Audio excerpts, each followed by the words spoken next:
Okay, this is problem 23 from chapter 3, CFIN7.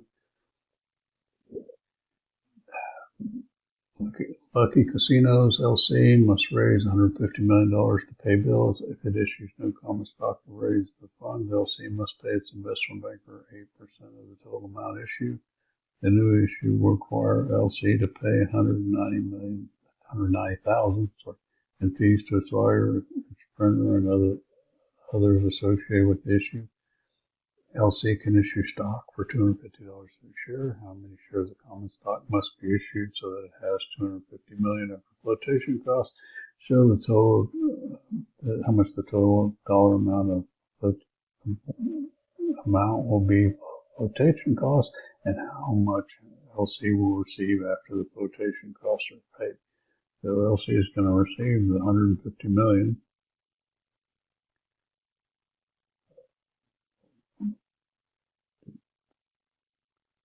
All right, additional cost, $190,000. And then the investment banker is going to charge 8%.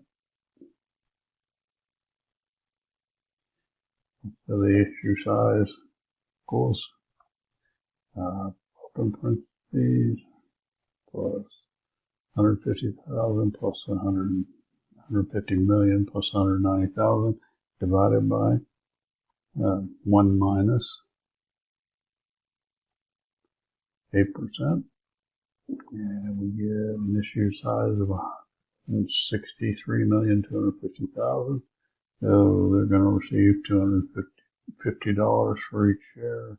So the number of shares is 163,250,000 divided by the 250. So 653,000 shares. And flotation costs are just the issue size minus the funds needed. So $13,250,000.